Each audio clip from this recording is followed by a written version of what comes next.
오늘은 1월 2일 요한일서 2장 1절부터 11절입니다. 오늘은 어제 그 말씀에 이어서 쭉 연결되어지고 있는데요. 어제의 말씀 가운데 그 1장 후반절에 죄에 관한 말씀을 하셨잖아요. 그리고 사귐에 관한 말씀을 하셨어요. 그 죄가 용서받고 회복되어지는 이유는 1절에 나와 있는데 누구 때문에 회복되느냐? 1절을 보면 우리에게는 대원자가 있으니 곧 의로우신 예수 그리스도다 이렇게 말하고 있어요. 그러니까 이 대원자 예수님께서 우리를 용서해 주시는 것이다 라고 얘기했어요. 그래야 하나님과 우리가 사귐이 있게 되고 교제할 수 있게 된다 라고 말하는 거죠. 자, 그리고 2절 말씀 보게 되면 이 예수님 때문에 2절 말씀 보면 그분이 우리 죄를 위하여 화목제물로 돌아가셨다. 그리고 우리만 위할 뿐 아니요 온 세상의 죄를 위하여 돌아가셨다. 이렇게 말하고 있어요. 그러니까 하나님과 사람 사이에 깨진 관계가 있는데 화목하지가 않게 된 거죠. 죄 때문에. 그런데 예수님이 화목제물로 돌아가신 거예요. 그래서 하나님과 나 사이에 화목제물이 되셔서 이제는 하나님과 내가 교제할 수 있게 됐고 사귐이 있게 됐다. 이 얘기를 하시는 거예요. 그런데 더 나아가 이분이 나만을 위하여 우리만을 위해 돌아가신 것이 아니라 2절 말씀 보니까 뭐라고 하셨어요?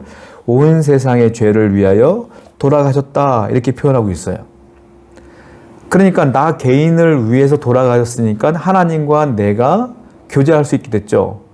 그런데 알고 보니까 예수님 화목제물로 나만을 위함이 아니고 우리만을 위함이 아니고 온 세상을 위하여 화목제물로 돌아가신 거예요. 그러니까 어떤 일이 벌어져요? 나라고 하는 사람들이 모여요. 용서받은 내가 모여요. 그럼 내가 모이면 뭐가 되죠? 우리가 되는 거예요. 우리가 모이면 그것이 뭐가 돼요? 공동체가 되는 거예요. 즉 공동체는 지금 우리가 섬기고 있는 교회가 되는 거겠죠. 그러니까 그 교회의 공동체에 모인 사람들은 다 이 대원자이신 화목제물 대신 예수님으로 더불어 그분을 믿음으로 이제 우리가 하나님과 사귐이 있는 자가 된 것이다 라는 얘기를 하는 거예요. 자, 그런데 이 사귐이 완벽해지려면 어떻게 되느냐? 하나님과 교제하는 것이 완벽해지려면 어떻게 되는 것이냐? 그게 이제 5절에 나오죠. 5절에 무슨 말씀이 써 있어요? 누구든지 그의 말씀을 지키는 자는 하나님의 사랑이 참으로 그 속에서 온전하게 되었나니. 말씀을 지키는 것이 온전한 것이다 이 말이에요. 하나님의 사랑을 받은 자가 온전하게 그 사랑을 이루기 위해서는 뭐 해야 된다고요? 말씀을 지켜야 된다. 즉 말씀을 지키지 않고 하나님을 사랑합니다. 하나님과 교제합니다. 하나님을 위해 삽니다. 말로만 하는 사람들은 가짜 사랑이다. 진짜 하나님을 사랑하는 사람은 어떻게 된다? 하나님의 말씀을 지켜야 된다 이 말이에요. 하나님의 말씀을 지키는 것이 진짜 사랑이다. 그러면서 7절부터 나와 있는 것이 하나님의 그 말씀이 나와요. 즉 하나님과 진짜 교제하고 싶니? 진짜 하나님과 사귐이 있고 싶어? 그 말씀을 지켜야 돼. 근데 그 말씀이 뭔 줄 알아? 하고 나오는 게 7절인 거예요. 7절에 뭐가 나옵니까? 새 계명이 나와요. 7절에 보니까. 새 계명이 나오고 또 옛 계명이 나와요. 옛 계명은 뭡니까? 구약에는 율법을 말하는 거고요. 새 계명은 뭐예요? 서로 사랑하라. 예수님 말씀하신 계명이잖아요. 너희가 서로 사랑하라. 이것이 새 계명이에요. 자, 새 계명, 옛 계명 다른 것 같지만 그렇지 않고 옛 계명의 연장선상에 있는 것이 새 계명인 거예요. 서로 다른 게 아니에요. 옛 계명이 뭡니까? 1계명부터 4계명까지가 뭐예요? 10계명? 하나님을 사랑하라. 5계명부터 10계명까지가 뭐예요? 서로 사랑하라. 이웃을 사랑하라 아닙니까? 요약하자면 그것을 모아서 요약한 것이 새 계명이야. 그게 뭐예요? 하나님을 사랑하라, 이웃을 사랑하라. 그러니까 옛 계명과 새 계명을 얘기해 주시면서 뭐라고 말하는 거예요? 이 말씀을 지키는 것이 진짜 하나님과 교제하는 거야. 라고 말씀하신다라는 거예요. 자, 9절 말씀 보니까 뭐라고 써 있습니까? 빛 가운데 있다 하면서 그 형제를 미워하는 자는 지금까지 어둠에 있는 자다. 그 형제를 사랑하는 빛 가운데 거하여 자기 속에 거리낌이 없으나. 무슨 말이에요?